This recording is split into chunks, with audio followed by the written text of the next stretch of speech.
Hello दोस्तों, स्वागत है आपका हमारे इस चैनल में। दोस्तों, ये हमारी विलियम की चौथी क्लास है। ठीक है फ्रेंड्स, तो आज हम कवर करेंगे मूल प्रभाज और उससे संबंधित आंकिक प्रश्न। ठीक है फ्रेंड्स, तो आप अच्छे से इस वीडियो को देखिए, आपको सारी चीजें समझ में आ जाएगी। ठीक है फ्रेंड्स, तो चलिए चलते हैं क्लास की ओर। ये देखिए हमारे पास क्या है, मूल प्रभाज। मूल प्रभाज को किससे शो करते हैं बोलेंगे तो एक्स से। किससे शो करेंगे फ्रेंड्स? Capital x. तो ये पहला पॉइंट है कि मूल प्रभाज को कैपिटल एक्स से क्या किया जाएगा? शो किया जाएगा। ठीक है, अब मैं आपको इसकी परिभाषा बताऊंगा। परिभाषा को ध्यान से सुनना, आपको अब भी तुरंत सारी चीजें क्या हो जाएगी? याद हो जाएगी। ठीक है फ्रेंड्स, देखिए होता क्या है, ये जैसे कि मेरे पास एक बर्तन है। ठीक है, बर्तन में क्या भरा हुआ है? पानी भरा हुआ है। क्या भरा हुआ है फ्रेंड्स? पानी। ठीक है, अब आप जानते हैं, मैंने पिछली वीडियो में आपको बताया था, इसी पानी को क्या बोला जाता है? विलायक। समझ में आ गया फ्रेंड्स? ठीक है, क्या बोला जाएगा? विलायक। ठीक है, अब ऊपर से क्या डालेंगे? शक्कर डालेंगे, शक्कर डाल देंगे। ठीक है, ये मैंने क्या डाल दिया? शक्कर। ऐसी शक्कर को बोला जाता है क्या? विलेय। क्या बोलेंगे फ्रेंड्स? विलेय। ये पॉइंट आपको समझ में आ गया। और यदि गणितीय रूप में विलायक को किससे शो करेंगे बोलेंगे तो बताया था मैंने आपको, किससे शो करते हैं? कैपिटल ए से। किससे शो करेंगे? कैपिटल ए से। और इसी प्रकार से विलेय को किससे शो करेंगे बोलेंगे तो कैपिटल बी से। इतना आपको समझ में आ गया? ठीक है, तो यहां पर देखिए विलियन में दो लोग हैं। अब ये मेरे पास क्या बन गया? शक्कर का विलियन। ये क्या बन गया? शक्कर का विलियन। ये पॉइंट आपका समझ में आ गया, मतलब शरबत। शक्कर का शरबत मतलब विलियन। समझ में आ गया आपको? ठीक है, तो परिभाषित कैसे करेंगे किसको? मोल प्रभाज को। तो मोल प्रभाज क्या होता है? तो किसी विलयन में विलायक के मोलों की संख्या, मतलब विलायक कितने हैं और शक्कर के कण कितने हैं, ध्यान देंगे ना, विलायक के कण कितने हैं और शक्कर के कण कितने हैं, उसी को बोलूंगा विलायक के मोलों की संख्या और विलेय के मोलों की संख्या। किसमें? विलियन में। तो किसी विलियन में विलायक के मोलों की संख्या और किसी विलियन में विलायक के मोलों की संख्या या विलेय के मोलों की संख्या तथा विलियन के कुल मोलों की संख्या के अनुपात को ही क्या बोला जाता है? मूल प्रभाज बोला जाता है। समझ में आया क्या बोला फ्रेंड्स? ठीक है, यहाँ पर लिख भी दिया हूं मैं ना, अभी जो बोल रहा हूं मैं इसको पूरा भी लिख भी दिया हूं, तो आपको याद हो जाएगा। मैंने क्या बोला? इसके मोलों की संख्या, मतलब ए के मोलों की संख्या और बी के मोलों की संख्या तथा विलियन के कुल मोलों की संख्या के अनुपात को ही क्या बोला जाता है?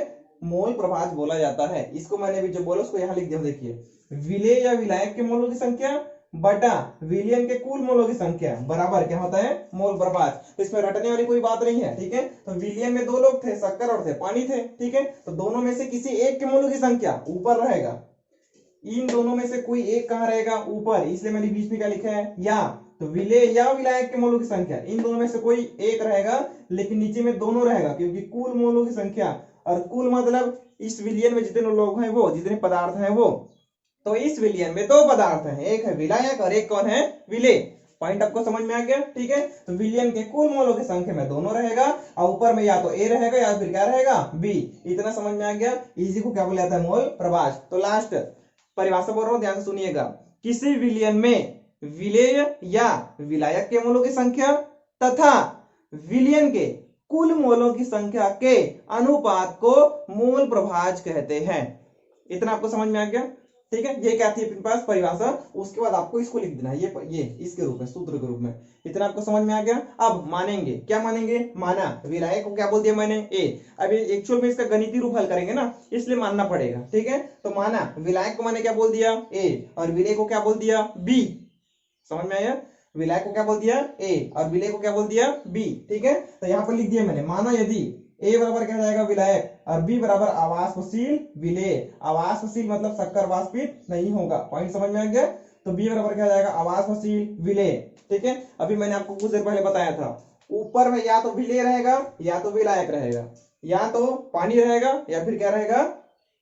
शक्कर रहेगा। ठीक है, अब क्या करेंगे? दोनों को अलग अलग करके लिखते हैं। ठीक है, मतलब मूल प्रभाज दोनों का हो सकता है, या तो विलेय का होगा या फिर क्या होगा? विलायक का। एक्चुअल में दोनों का होगा, मतलब विलायक का भी मूल प्रभाज होगा और विलेय का भी क्या होगा? मूल प्रभाज होगा। तो हम दोनों को निकालेंगे। ठीक है, तो पहला हम निकालते हैं क्या? विलायक के लिए। तो यहां पर लिखा मैंने विलायक का मूल प्रभाज। विलायक का मूल प्रभाज। अब ध्यान देंगे, मूल प्रभाज को किसे शो करते हैं? एक्स से, और विलायक को किसे शो करते हैं? ए से। तो एक्स ए। समझ में आया? तो ए क्या है? विलायक। एक्स क्या है? मोल प्रभाज। तो इसका नाम क्या हो जाएगा? विलायक का मोल प्रभाज।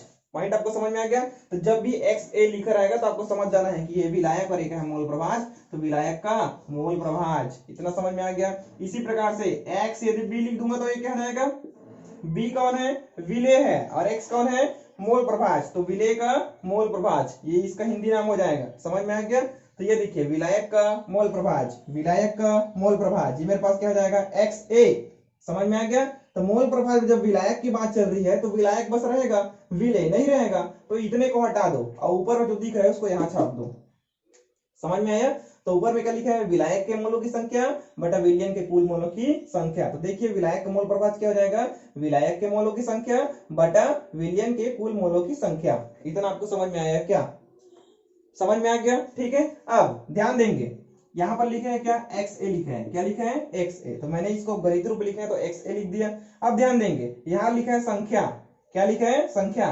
संख्या मतलब नंबर, और नंबर मतलब क्या हो जाएगा, संख्या। समझ में आ गया। अरे संख्या किसकी है, मोलों की संख्या। कौन सी संख्या है, मोलों की संख्या, तो वो मेरे पास क्या हो जाएगा, N। लेकिन किसके मोलों की संख्या, विलायक के, और विलायक क्या होता है, A, मतलब A लिखूंगा नीचे। अब Na क्या हो जाएगा, A क्या है, विलायक, और N क्या है, मोलों की संख्या। तो विलायक के मोलों की संख्या, जैसे यहाँ पर विलायक का मोल प्रभाज हुआ था, उसी प्रकार से विलायक के मोलों की संख्या, मतलब यहाँ पर Na लिख सकता हूं क्या, ऊपर में विलायक के मोलों की संख्या की जगह मैं क्या लिख सकता हूँ, Na बटा नीचे क्या लिखा है, विलयन के कुल मोलों की संख्या। कुल मोलों की संख्या मतलब पानी के मोलों की संख्या और इसके मोलों की संख्या। तो पानी के मोलों की संख्या क्या हो सकती है, Na होगा, विलायक के मोलों की संख्या ये, और विलेय के मोलों की संख्या क्या हो जाएगा, Nb होगा कि नहीं फ्रेंड्स। ठीक है, तो विलायक के मोलों की संख्या और विलेय के मोलों की संख्या, तो अपने को कुल निकालना है ना, विलयन के कुल मोलों की संख्या, तो कुल मतलब दोनों को जोड़ना पड़ेगा नहीं, तो Na प्लस क्या हो जाएगा, Nb। तो नीचे लिखेंगे Na प्लस क्या हो जाएगा फ्रेंड्स, Nb। इतना समझ में आ गया। तो XA का वैल्यू निकल गया, Na प्लस Nb। अब ध्यान देंगे एक चीज और होता है क्या, संख्या, संख्या का सूत्र होता है भार बटे अनुभार। मैंने पिछले वीडियो में बताया था, जब मैं मोलरता नॉर्मलता चीजें पढ़ा रहा था तब मैंने आपको बताया था। ठीक है, विलेय के मोलों की संख्या बराबर विलेय का भार बटे विलेय का अनुभार बताया था फ्रेंड्स। ठीक है, यहाँ पर क्या होता है, चूंकि यहाँ पर थोड़ा सा लिख देता हूं, संख्या बराबर क्या होता है, भार बटा अनुभार, और दूसरा में विलेय रहेगा ना, विलेय के मोलों की संख्या बराबर विलेय का भार बटे विलेय का अनुभार, ऐसा लिख सकते हैं। इसको यदि n लिखूंगा तो संख्या को मैंने क्या लिख दिया, n, और भार को मैं क्या बोलूंगा, w होगा फ्रेंड्स, और अनुभार को बोलते हैं m। तो एक नया सूत्र मिल गया, देखिए क्या सूत्र मिल गया, n बराबर w बटा m, जहां w को क्या बोलते हैं, भार, और m को क्या बोला जाता है, अनुभार। इतना आपको समझ में आ गया। ठीक है, लेकिन यहाँ तो Na है ना, और Na और Nb है, लेकिन यहाँ पर केवल कौन है, n है। अब क्या करें, ध्यान देंगे, ये आपको अंकित प्रश्न में काम आएगा, इसलिए भी बता रहा हूं मैं। ठीक है, तो यहाँ पर देखिए Na लिखा है और यहाँ पर Na नहीं है, मात्र क्या है, n है, तो Na चाहिए ना, तो सब में a का गुना कर दो। ठीक है, तो क्या जाएगा, Na बराबर क्या जाएगा, WA बटा MA, होगा कि नहीं। और B लिखूंगा तो क्या जाएगा, NB बराबर WB बटा MB, होगा कि नहीं। तो मेरे को फिर से नए नए सूत्र मिला कि नहीं मिला फ्रेंड्स। ठीक है, तो उन सबको पकड़ो और यहाँ रखो, तो क्या हो जाएगा, XA बराबर Na के जगह हम क्या रखेंगे, WA बटा MA पूरे के में बटा। ठीक है, नीचे दो लोग हैं, मतलब दो पदार्थ, दो आएंगे, WA बटा क्या हो जाएगा, MA प्लस ये क्या हो जाएगा, WB बटा MB। इतना आपको समझ में आ गया क्या। ठीक है, तो यहां तक हो गया। अब आगे क्या करेंगे, मेरे पास क्या निकल गया, XA निकल गया, क्या निकल गया, XA। तो इसी प्रकार से X भी निकाल सकते हैं क्या, X भी निकाल सकते हैं फ्रेंड्स। ठीक है, तो इधर देखिए विलायक का मोल प्रभाज, तो विलेय का निकालेंगे नहीं, यहां लिखेंगे विलेय का मोल प्रभाज, विलेय का मोल प्रभाज लिख लेना आप इसको पूरा। ठीक है, तो विलेय का मोल प्रभाज तो क्या रहेगा, सूत्र तो वही रहेगा, विलेय रहेगा, विलायक नहीं रहेगा, तो सूत्र यही रहेगा, विलेय के मोलों की संख्या बटा विलयन के कुल मोलों की संख्या। यहां लिख लेना विलेय के मोलों की संख्या बटा, इधर लिख लेना आप विलयन के कुल मोलों की संख्या। इतना आपको समझ में आ गया फ्रेंड्स। ठीक है, अब मैंने आपको बता तो दिया है ये क्या था, विलेय का मोल प्रभाज है, तो मोल प्रभाज मतलब x, विलेय का मतलब b, मतलब यहाँ पर क्या लिख सकते हैं एक्स बी। इतना आपको समझ में आ गया। बीच में क्या लिखेंगे, बराबर। और विलेय के मोलों की संख्या, तो मोलों की संख्या मतलब n, और विलेय मतलब b, तो n भी आएगा नहीं, विलेय के मोलों की संख्या बटा कुल में फिर से आ जाएगा Na प्लस क्या हो जाएगा Nb होगा कि नहीं फ्रेंड्स। इतना आपको समझ में आ गया, ठीक है। अब आगे क्या कर सकते हैं, फिर से चूंकि n बराबर क्या होता है w बटा m होता है कि नहीं, ठीक है। तो यहाँ पर n a करूंगा तो a सब में a आ जाएगा, b रहेगा तो b, समझ में आ रहा है नहीं। तो n b चाहिए, तो n b बराबर w बटा m b हो जाएगा। तो x b बराबर n b के जगह क्या लिखेंगे, डब्ल्यू बी बटा एम बी होगा फ्रेंड्स, पूरे बटा नीचे फिर से क्या जाएगा एन ए के जगह फिर से यही आएगा, तो एन ए है तो डब्ल्यू ए आएगा, डब्ल्यू ए बटा M A plus W B बटा एम बी, ये क्या जाएगा समीकरण 2, और इसको मान लेते हैं समीकरण 1। इतना आपको समझ में आया क्या, ठीक है। इतना आपको समझ में आ गया ना। अब क्या करेंगे, मेरे को एक्स ए भी मिल गया और एक्स बी भी मिल गया, ठीक है। अब हम दोनों को जोड़ देते हैं, क्या कर देंगे, दोनों को जोड़ देंगे, ठीक है। अब जोड़ने पर क्या होगा, समीकरण 1 और 2 को जोड़ने पर, समीकरण 1 व 2 को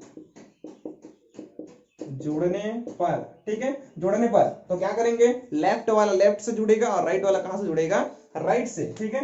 तो इस समीकरण के एक में क्या है, एक्स ए है, तो एक्स ए कहां रहेगा, लेफ्ट में, प्लस और इसके लेफ्ट में क्या है एक्स बी, तो एक्स बी जुड़ेगा, बराबर। समझ में आया नहीं। अब इसका राइट में ये है और उसके राइट में ये है, तो ये पूरे जुड़ेगा नहीं। समझ में आ रहा है क्या बोल रहा हूं मैं, ठीक है। तो लिखना पड़ेगा, क्या लिखूंगा तो लंबा हो जाएगा, फिर भी चलिए फटाफट लिख देते हैं। क्या लिखे इसके राइट में, डब्ल्यू ए बटा एम ए बटा डब्ल्यू ए बटा M A plus W B बटा एम बी, इधर प्लस है, ठीक है। इधर क्या लिखा है, डब्ल्यू बी बटा एम बी पूरे में बटा क्या जाएगा, डब्ल्यू ए बटा M A plus W B बटा एम बी। इतना आपको समझ में आ गया। अब देखिए इन दोनों को जोड़ने आता है आपको नहीं, इन दोनों का हर कैसा दिख रहे हैं, समान। तो जब हर समान हो तो क्या करते हैं, इन दोनों को एक बार लिखते हैं, ठीक है। और ऊपर में देखिए, और ऊपर वाले को जोड़ देंगे। तो जब हर समान हो तो नीचे वाले को एक बार लिखते हैं, और ऊपर में जो भी रहेगा उसको जोड़ेंगे। यहाँ पर प्लस रहेगा तब, माइनस रहता तो ऊपर वाले को घटा देते हैं। समझ में आ गया। तो इसको सॉल्व कैसे करेंगे, ऊपर वाले को जोड़ देंगे, तो क्या आ जाएगा, डब्ल्यू ए बटा एम ए प्लस ऊपर क्या है, डब्ल्यू ई बटा एम बी। इतना आपको समझ में आया। इस पूरे के बटे में कौन रहेगा, ये नीचे वाला रहेगा नहीं, लेकिन एक बार लिखना है, ये 2 बार है और दोनों समान था, तो एक बार लिखेंगे तो क्या हो जाएगा, डब्ल्यू ए बटा M A plus W B बटा एम बी। समझ में आ गया। और ये देखिए बीच में अनुपात है, ध्यान देंगे ना, इधर जगह इसलिए नहीं लिखा मैं। अब अनुपात है, अनुपात के ऊपर वही 6 समान चीज दिख रहे हैं, अनुपात के नीचे भी समान चीज है, तो दोनों कटेगा नहीं, तो ये पूरा कट जाएगा, ये पूरा कट जाएगा। तो लास्ट में बचेगा क्या, एक बचेगा। क्या बचेगा, एक। तो यहाँ पर देखिए क्या आ गया, एक्स ए प्लस एक्स बी बराबर क्या आ गया फ्रेंड्स, एक आ गया। समझ में आया। तो ये सूत्र है, आपको याद रखना है, ये सूत्र है क्या। अभी से क्या समझ में आया, मतलब विलियन के कुल मूलों की संख्या क्या होता है, इकाई होता है। मैंने इसको राउल्ट के नियम में यूज किया था, यदि आपने मेरा राउल्ट के नियम का वीडियो देखा होगा तो ये सूत्र मैंने यूज किया है। समझ में आ रहा है। तो ये राउल्ट के नियम में यूज होता है, आपको इस सूत्र को याद रखना है। क्या याद रखोगे कि एक्स ए प्लस एक्स बी क्या होता है, एक होता है। लेकिन अभी हमारे पास नेक्स्ट नया आंकिक प्रश्न आएगा। अब वो आंकिक प्रश्न में क्या होगा, जैसे किसी विलियन में 3 से 4 पदार्थ मिले हैं, तो 3 से 4 पदार्थों का मोल प्रभाज का योग क्या होगा, इकाई होगा। ये भी आपको याद रखना है। देखिए अभी मैंने जो विलेन बनाया था उसमें मात्र 2 लोग थे, अर्थात 2 पदार्थ थे। एक तो पानी था, एक विलायक था, और दूसरा कौन था, विलेय था। तो मात्र 2 लोग थे, इसलिए दोनों का योग क्या हो जाएगा, 1। लेकिन 3 लोग रहते तो तीनों के मोल प्रभाज का योग क्या होता, इकाई होता। 4 लोग रहते तो चारों के मोल प्रभाज का योग क्या होता, इकाई होता। तो इस प्रकार से जितने भी रहेंगे विलियन में, जितने भी पदार्थ रहेंगे उन सभी के मोल प्रभाज का योग क्या होगा, इकाई होगा। इतना आपको समझ में आ गया। तो लास्ट में आप लिख सकते हैं, अतः स्पष्ट है कि विलियन के कुल मोल प्रभाज का योग कितना होता है, इकाई होता है। इतना आपको समझ में आ गया, ठीक है। और ये जो है ताप पर निर्भर नहीं करता, ये भी आप लोग एक लाइन याद रखना, ठीक है। ये जो मोल प्रभाज है ताप पर निर्भर नहीं करता है, ठीक है। आप चाहो तो इसका स्क्रीनशॉट ले लो। तो चलिए फ्रेंड्स, इससे संबंधित एक तो आंकिक प्रश्न कर लेते हैं, ठीक है। तो चलिए देखो आंकिक प्रश्न जब भी आता है ना तो सबसे पहले आपको उसको अच्छे से समझना होता है, उसके बाद ये आपको क्या करना है, उसको सॉल्व करना है। ठीक है, तो चलिए देखते हैं आंकिक प्रश्न कैसा है।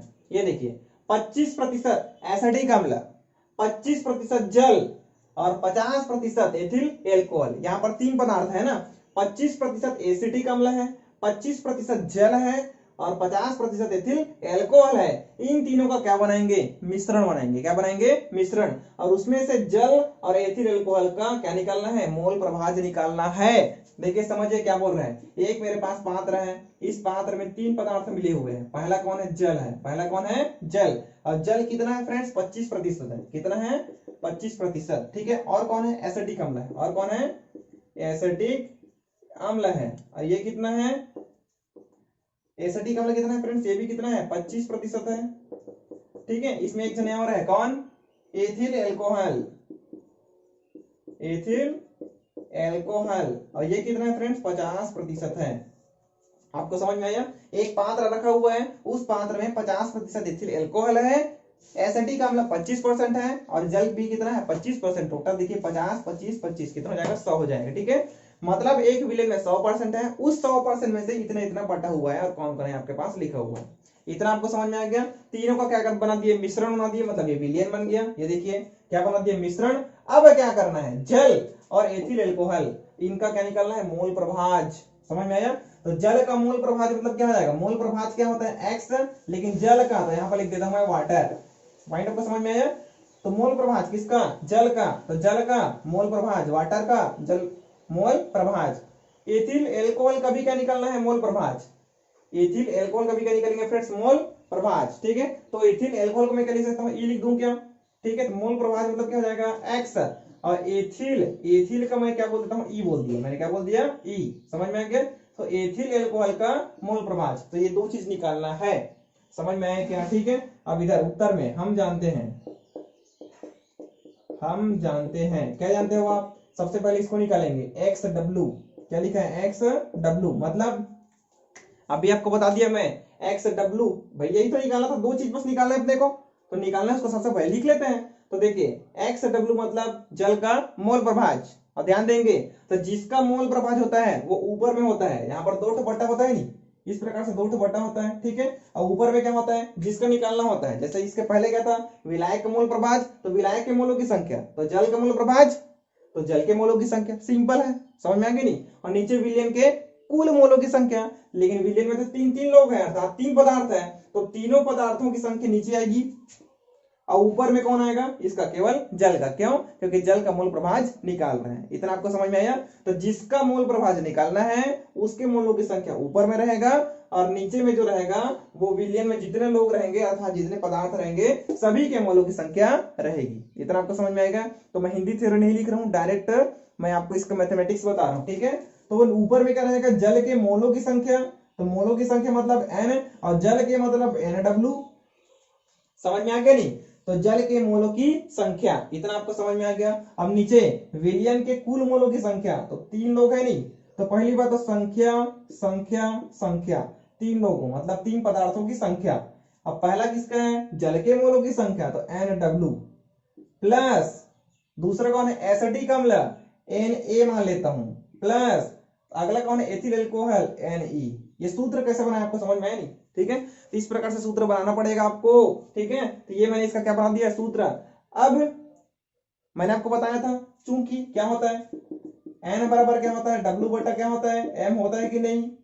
तो फिर से हमारा वही काम, जहां जहां क्या लिखे हैं n, वहां पर क्या लिखेंगे, W बटा M। तो रखिए, तो बराबर एक्स डब्ल्यू बराबर NW बराबर क्या हो जाएगा, WW बटा MW होगा नहीं, W का सभी में गुना करना है। ठीक है, तो क्या हो जाएगा, NW की वैल्यू क्या हो जाएगा, WW बटा MW। तो यहां लिखेंगे क्या हो जाएगा, ये WW बटा MW होगा फ्रेंड्स। नीचे में तीनों का क्या करना पड़ेगा, योग। ठीक है, तो ये NW की वैल्यू इसमें WW गुना करेंगे तो क्या जाएगा, WW बटा MW प्लस NA के लिए क्या जाएगा, WA बटा MA प्लस इसके लिए क्या जाएगा, WE बटा ME। ध्यान देंगे, देखिए W/M सब में वही लिखा है, ठीक है। लेकिन यहाँ W लिखा था तो W W है तो W A है तो A E है तो E। समझ में आया क्या? ठीक है। अब ध्यान देंगे, XW निकालना तो है, और ये कब निकलेगा? जब इसका मान पता रहेगा। तो इसका मान पता है क्या? तो अब लिखेंगे क्या? दिया है। इसको मैं बोला था समीकरण 1, ठीक है। अब लिखेंगे क्या? दिया है। तो देखिए W दिया है क्या? देखिए W। अब ध्यान देंगे, इसका हिंदी नाम निकालना भी आपको आना चाहिए। W क्या है? ये क्या है? वाटर। और ये W कौन है? भार, क्योंकि भार बटा अनुभार होता है ना। ध्यान देंगे, ठीक है। तो W, तो ये W कौन है? वाटर, और ये W कौन है? भार। तो जल का भार दिया है क्या? जल का भार मतलब जल की मात्रा जी। भार का मतलब जल की क्या जाएगी? मात्रा। तो जल की मात्रा कितनी है? 25% है। जल की मात्रा कितनी है फ्रेंड्स? 25%। समझ में आ गया नहीं? यहां पर लिखेंगे क्या? 25। समझ में आया क्या? नीचे अब देखो, उसके बाद क्या लिखा है? MW लिखा है। क्या लिखा है? MW। अब इसका भी हिंदी नाम आपको आना चाहिए ना। इसका हिंदी नाम क्या हो जाएगा? MW। मतलब ये M क्या होता है? अनुभार होता है, और ये W कौन होता है? जल। तो जल का अनुभार। तो मैंने अपने पिछली वीडियो में बताया था आपको, ठीक है, कि अनुभार और तुल्यांकीय भार कैसे निकालते हैं। उसको आप जाइए अच्छे से देखिए, आना चाहिए आपको निकालने के लिए, ठीक है। देखिए H2O का निकालना है तो कैसे करेंगे, मैंने बता दिया हूं। जब भी अलग परमाणु आएगा बीच में प्लस लगाते हैं। तो H का कितना होता है? 1 होता है परमाणु भार, ठीक है। और कितनी बार था? 2 बार, तो 1 गुना 2। नया परमाणु आएगा तो बीच में लगाते हैं प्लस। ऑक्सीजन का परमाणु भार कितना होता है? 8 दूनी 16। ऑक्सीजन का परमाणु क्रमांक 8 और परमाणु भार उसका डबल, 8 दूनी 16। तो क्या हो जाएगा? 2 एकम 2 प्लस 16, तो ये 16 तो क्या हो जाएगा? 18।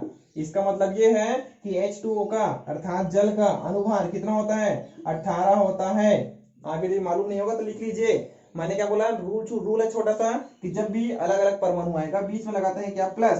तो हाइड्रोजन के बाद जब ऑक्सीजन है तो मैंने बीच में प्लस लगाया था, और हाइड्रोजन 2 बार था इसलिए इसमें 2 का गुना किया था। पॉइंट आपको समझ में आया? तो जो जितनी बार रहेगा उसमें उतने का गुना करेंगे, और जब भी नया परमाणु आएगा तो बीच में प्लस लगाएंगे। इस तरह बस है अनुभार निकालने का रूल। समझ में आ गया नहीं? तो जल का अनुभार, तो अनुभार निकालने के लिए परमाणु भार मालूम होना चाहिए। तो ऑक्सीजन का परमाणु भार 16 होता है, लेकिन हाइड्रोजन का परमाणु भार 1 होता है। तो 1 गुना 2 प्लस ऑक्सीजन का क्या जाएगा? 16। इस प्रकार से निकल जाएगा H2O का अनुभार। इतना आपको समझ में आ गया, ठीक है। अब और आगे देखते हैं। ये W/MW ये तो हो गया। अब ये बचा है WA दिया है क्या? WA बराबर है, WA क्या हो जाएगा? फिर इसी प्रकार से एसिटिक अम्ल का भार।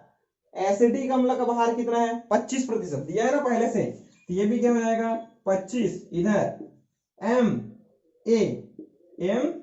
इसका मतलब क्या जाएगा? एसिटिक अम्ल का अनुभार। तो एसिटिक अम्ल का अनुभार दिए नहीं रहेगा भाई, आपको निकालना है। जैसे अभी जल का निकाले थे, तो एसिटिक अम्ल का सूत्र भी तो मालूम होना चाहिए। क्या होता है? CH3COOH, ये सूत्र होता है। अब निकालिए, कार्बन का परमाणु क्रमांक कितना होता है? 6, लेकिन परमाणु भार कितना होता है? 12। तो 12 लिखा। प्लस हाइड्रोजन का कितना होता है? लिखा था मैंने, 1 होता है, ठीक है। कितनी बार? 3 बार। तो जितनी बार रहेगा उतने का गुना। प्लस फिर से कार्बन का कितना होता है? 12 होता है। प्लस ऑक्सीजन का कितना होता है? 16 होता है। प्लस फिर से ऑक्सीजन का कितना होता है? 16 होता है। प्लस फिर से हाइड्रोजन का कितना होता है? 1 होता है। समझ में आया क्या?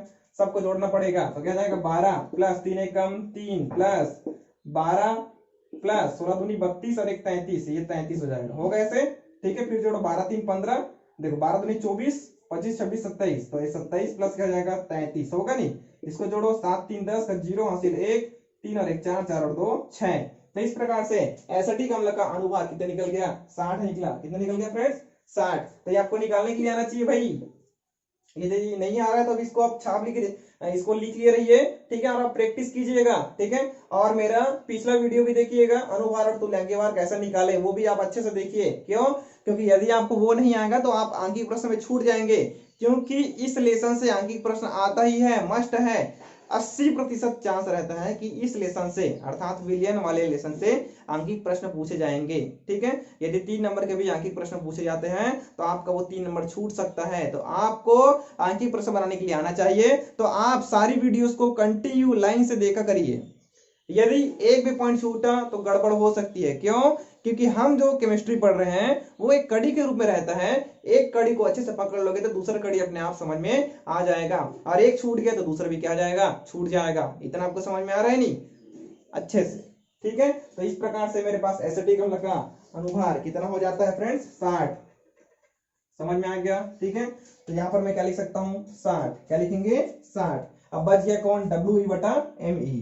तो WE ये मेरे पास कौन है, ये कौन है, एथिल अल्कोहल का भार दिया है क्या, एथिल अल्कोहल कितना है फ्रेंड्स, 50%। तो यहाँ क्या लिखेंगे, 50। ठीक है, अब फिर से वही निकालना है ना, Me। तो Me ये कौन है, एथिल अल्कोहल का अनुभार। तो एथिल अल्कोहल का सूत्र क्या होता है, C2H5OH होता है नहीं, निकालिए। कार्बन का कितना होता है, 12। कितनी बार है, 2 बार। तो 2 का गुना, नया परमाणु तो बीच में प्लस, हाइड्रोजन का कितना होता है, 1। इसका कितना हो जाएगा, 1 गुना 5 प्लस, ऑक्सीजन का कितना होता है, 16।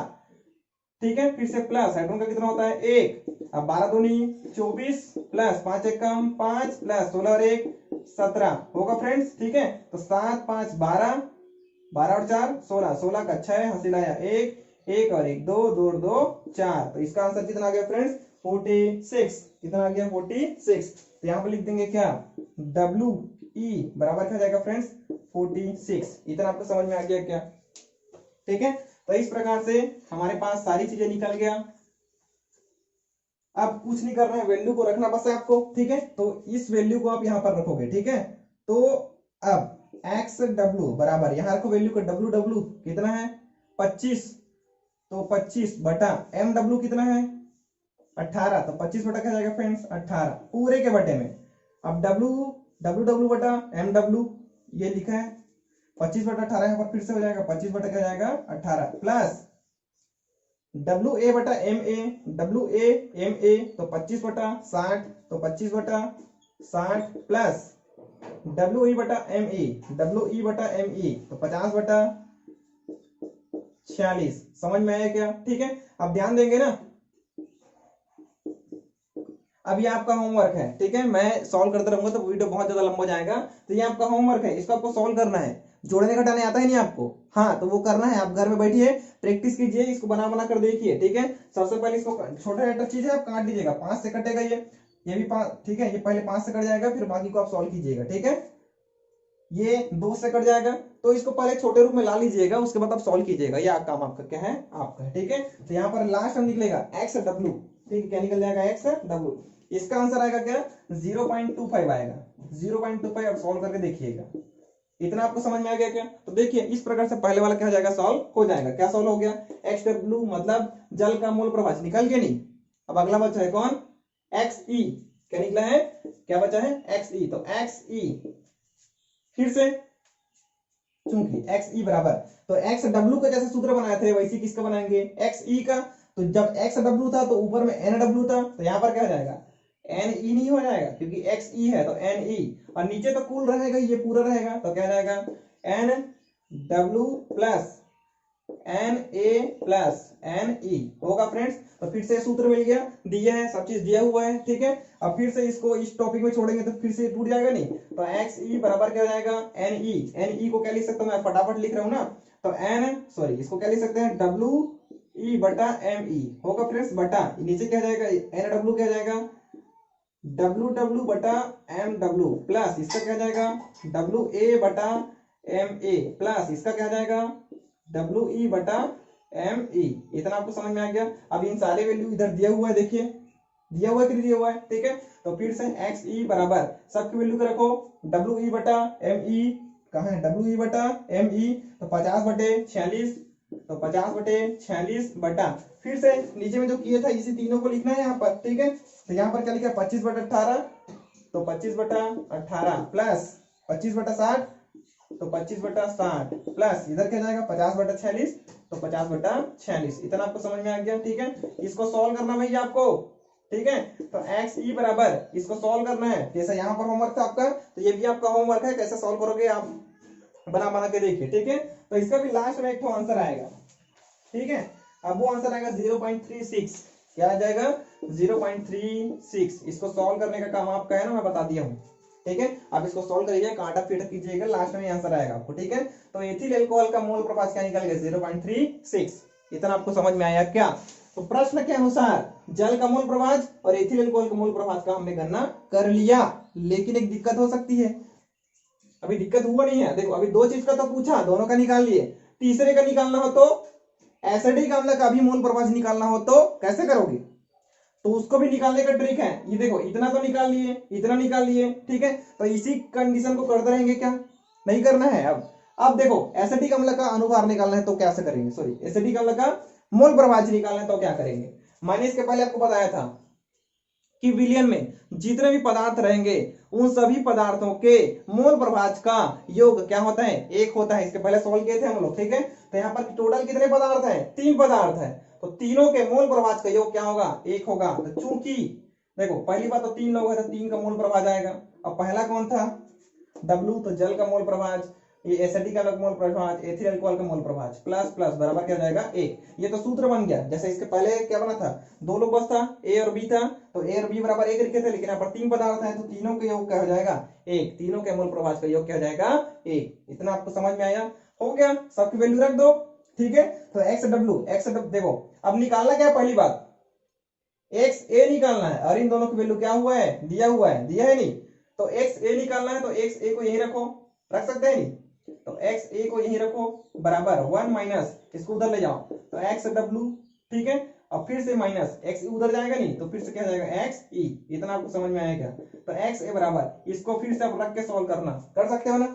ये भाई इतना आपका छोटे छोटा होमवर्क है, ठीक है। तो ये XW को मान दिया हुआ है इधर, ठीक है। तो यहाँ पर रखोगे 0.25 और XE यहाँ पर क्या रखोगे? 0.36 और सबको घटा देना, जोड़ देना, जो भी आंसर आएगा।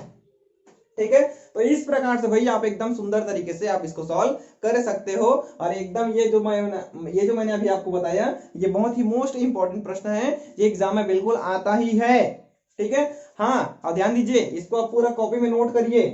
और ये मैंने आपको बताया ना, होमवर्क दिया है, क्या दिया है? इसको सॉल्व करना है, तो आपको ईमानदारी के साथ सॉल्व करना है। आपको अपने साथ बेईमानी नहीं करना है। क्यों? यदि आपको अच्छे नंबर चाहिए 12th में तो आपको मेहनत करनी पड़ेगी, ठीक है। तो आप बिल्कुल इसको कॉपी पेन बिल्कुल इसको नोट करिए, केवल स्क्रीनशॉट लेने से काम नहीं बनेगा, आपको अब इसको नोट भी करना पड़ेगा। तो फिलहाल यदि कॉपी पेन नहीं है तो स्क्रीनशॉट ले लो, लेकिन इसको लिखना जरूरी है। अभी इसको तुरंत घर जाके लिख लेना, यदि अभी घर में हो तो अभी तुरंत लिख लीजिए, ठीक है। तो फिलहाल तो इसका स्क्रीनशॉट ले लो तुम लोग, ठीक है फ्रेंड्स।